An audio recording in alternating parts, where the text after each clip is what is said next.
I am standing in my empty apartment tonight, looking out the window at the city lights. After 32 years of being the good son, the one who paid the bills, the one who always helped, I finally walked away. My sister Nicole and her husband moved into our parents' house 3 months ago. They expected me to be their free babysitter while they relaxed. When I refused, my parents took their side, so I left and stopped paying for everything.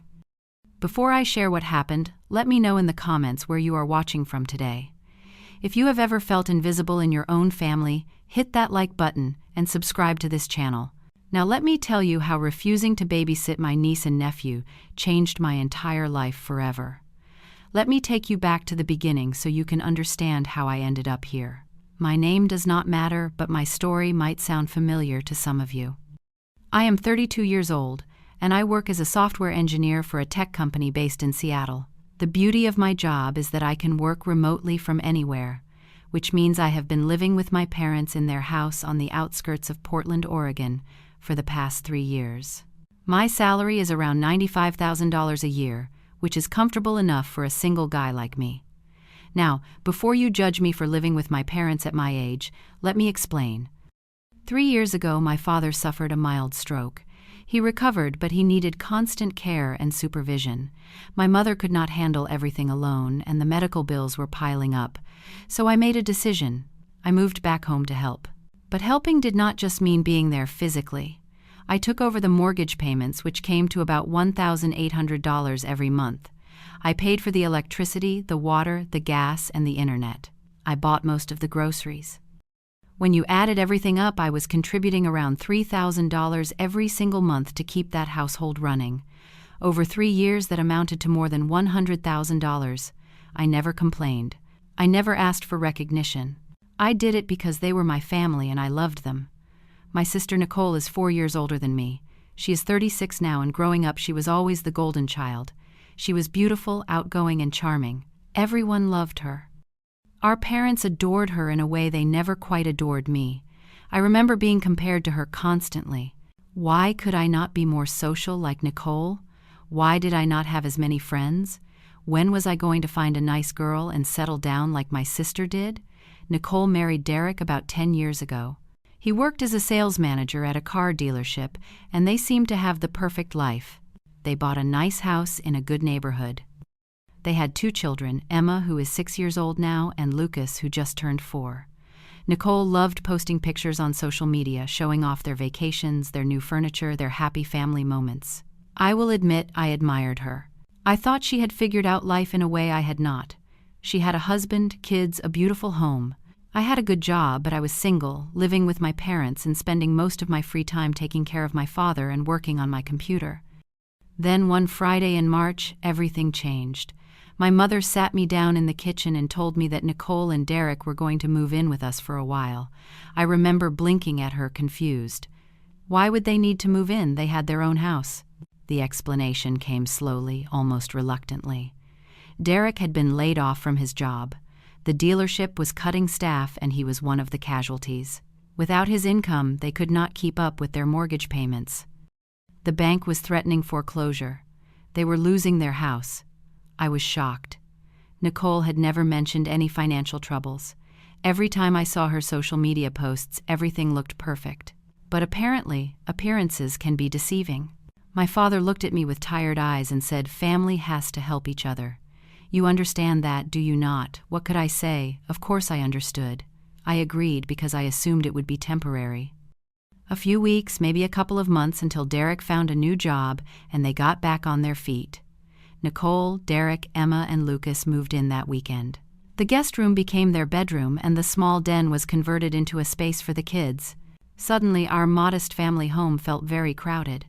My bedroom, which doubled as my home office, became my only refuge from the chaos. The first warning signs appeared almost immediately. During the first week, I noticed that neither Nicole nor Derek seemed to be actively looking for work. When I casually asked Derek about his job search, he shrugged and said they needed time to settle in and decompress from the stress of losing their house. I watched him spend entire days playing video games in the living room, while my father napped in his chair nearby. Nicole, meanwhile, went out with her friends for lunch and spa treatments almost every day. She posted pictures of her manicures and shopping trips, hashtagging them with phrases about self-care and treating yourself. Emma and Lucas were sweet kids, but they were also loud and energetic, as children that age tend to be. They ran through the house screaming and laughing, which made it nearly impossible for me to concentrate on my work. I had video calls with colleagues and clients, and more than once I had to apologize for the background noise. One afternoon, I politely asked Nicole if she could keep the kids a bit quieter during my work hours, which were usually between 9 in the morning and 5 in the evening. She laughed and waved her hand dismissively. "They are just kids," she said. "Do not be so uptight." I looked at my parents, hoping for some support. My mother just smiled awkwardly and said nothing. My father pretended to be asleep. That month, the electricity bill nearly doubled. The water bill went up significantly, too. 4 extra people in the house meant 4 extra people showering, using lights, running the washing machine, and keeping the television on all day. And who paid for all of it? I did. Derek never once offered to contribute a single dollar. Neither did Nicole. By the end of the 3rd week, I had become an unofficial babysitter. It started small. Nicole would ask me to watch Emma and Lucas for just 30 minutes while she ran a quick errand. 30 minutes turned into 2 hours. 2 hours turned into entire afternoons. She and Derek started going out together regularly. Movies, dinners at nice restaurants, bowling nights with friends. They would leave the kids with me without really asking, just assuming I would be available. I want to be clear about something. I love my niece and nephew. Emma is a bright little girl who loves to draw, and Lucas is a funny kid who makes me laugh with his silly faces. Spending time with them was not the problem. The problem was that I was expected to drop everything whenever Nicole decided she needed a break. I missed important meetings because I was stuck watching the kids. I had to work late into the night to make up for the hours I lost during the day. My performance at work started to suffer, and my manager made a comment about my decreased productivity during one of our check-ins. One evening, I asked Derek directly about his job search. He leaned back on the couch, controller in hand, and said that the job market was tough. He was waiting for the right opportunity to come along. He did not want to settle for something beneath his qualifications. Later, I found out from Nicole that Derek had actually turned down 3 job offers because the salaries were lower than what he used to make. He would rather sit on my parents' couch playing video games than accept a job he considered beneath him. I felt my frustration building, but I kept it inside. I told myself to be patient. Family helps family. Then came the request that broke everything. It was a Thursday evening in the 2nd month of their stay. Nicole gathered everyone in the living room and announced that she and Derek were going to take a weekend trip to the coast. They had booked a hotel room at a beach resort about 3 hours away. They needed time alone as a couple to relax and reconnect. And they expected me to watch Emma and Lucas for the entire weekend. From Friday evening until Sunday night, I stared at her in disbelief. 2 whole days, I asked? Nicole nodded as if it was the most reasonable request in the world. Yes, she said. Derek and I have been so stressed lately. We need this. The kids will be fine with you. I took a deep breath and tried to stay calm. Nicole, I have a major project deadline this weekend. I cannot take 2 full days off to babysit. I am sorry. Her expression changed instantly. Her eyes narrowed and her voice turned cold. You are being selfish, she said. You sit at home all day on your computer. How hard is it to watch 2 kids? Derek chimed in, nodding. You work from home. Your schedule is flexible. Just move some things around. I tried to explain that working from home did not mean I could do whatever I wanted. I had responsibilities, deadlines, and a job that required focus and concentration, but they did not want to hear it. Nicole stormed off to talk to our parents, and I knew exactly what was coming. About 20 minutes later, my mother called me into the kitchen. She had that look on her face, the one that said she was disappointed in me. What is wrong with you? She asked. Your sister is going through a hard time. Can you not help her out just this once? Just this once. I had been helping constantly for 2 months. I had been paying the bills for 3 years. I had been the one who moved back home to take care of our father. I tried to explain all of this to her, but she cut me off. Then my father spoke up from his chair at the kitchen table. Work will always be there, he said. Family is what matters. Do not let money make you forget what is important. I felt like I had been slapped. Money, I was the one paying for the roof over their heads. I was the one keeping the lights on. I was the one who sacrificed my independence to be there for them. But the words that hurt the most came from my mother. "Nicole has a family," she said. "She has children and a husband. She has responsibilities. You are single. You have no obligations. Why can you not just help your sister?" I stood there frozen. In that moment I realized something painful.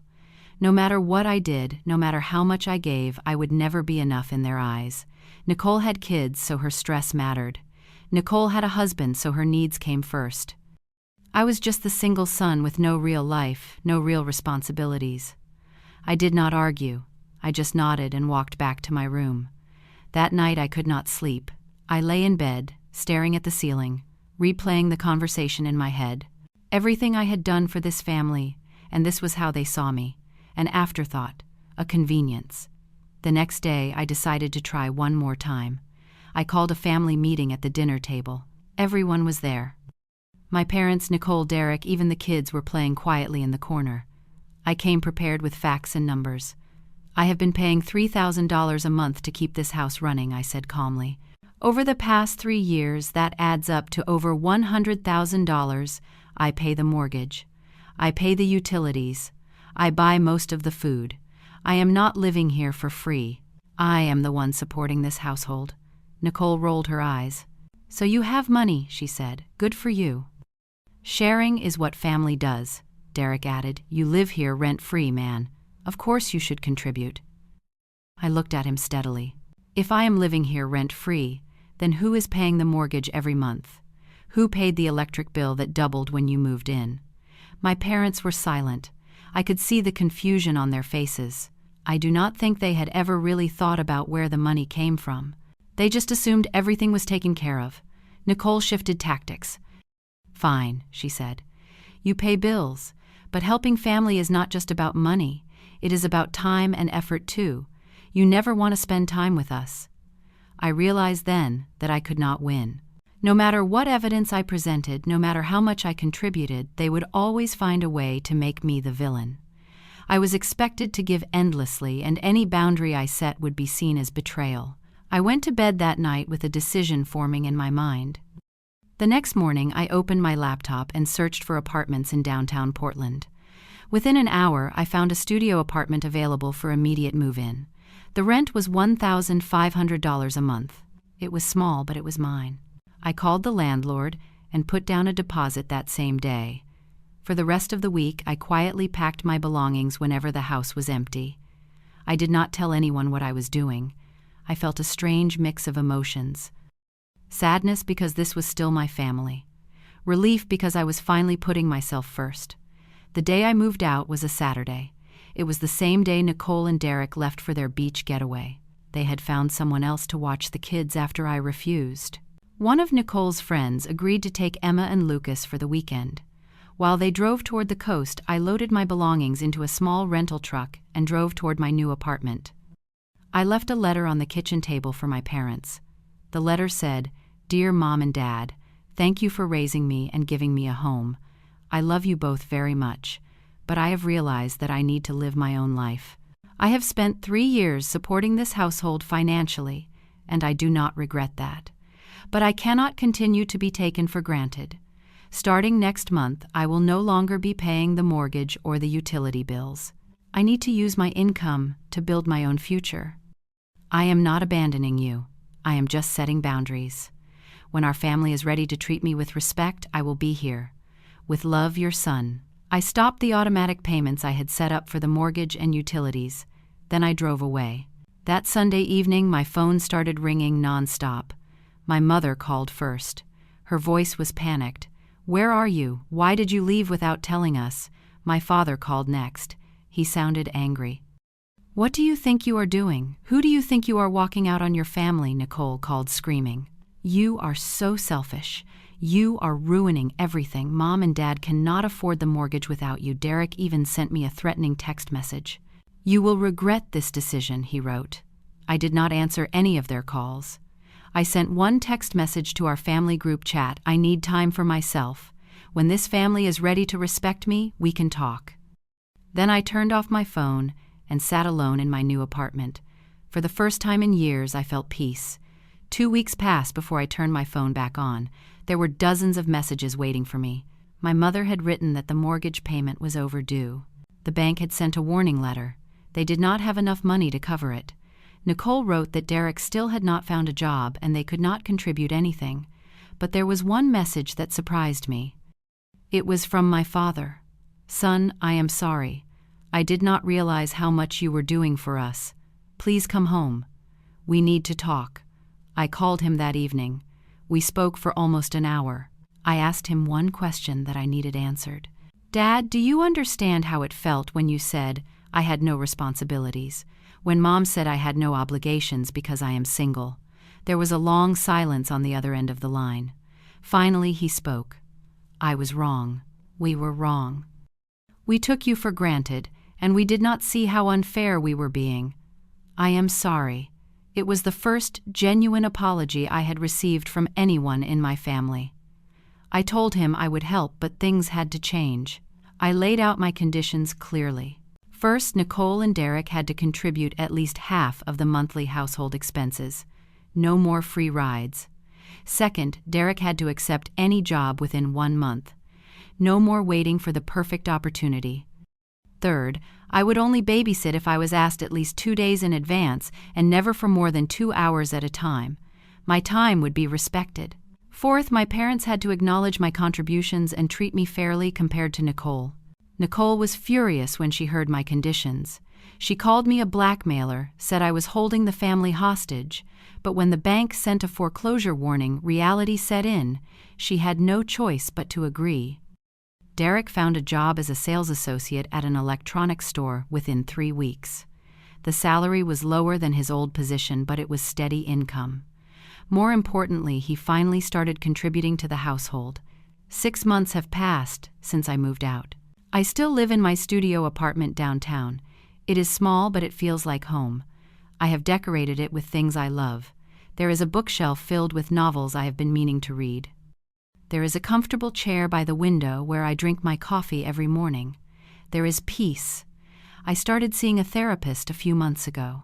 I wanted to understand why I had allowed myself to be treated that way for so long, why I had given so much without expecting anything in return. Through therapy, I learned about boundaries. I learned that loving someone does not mean letting them walk all over you. I learned that taking care of myself is not selfish. It is necessary. I made new friends. My neighbor across the hall is a man in his 50s named George. He lives alone and has a lot of wisdom to share. We have dinner together sometimes, and he tells me stories about his life. He taught me that you cannot pour from an empty cup. I started going to the gym. I learned to cook real meals instead of just ordering takeout. I began to enjoy my own company in a way I never had before. I visit my parents once a week now. The dynamic has changed. There is more respect, more appreciation. My father thanks me when I help with something. My mother asks about my life and actually listens to my answers. Nicole is still distant. She accepted my conditions because she had no choice, not because she understood. But at least she stopped demanding. At least she stopped expecting me to drop everything for her. Derek works hard at his new job. He is more humble now, more grounded.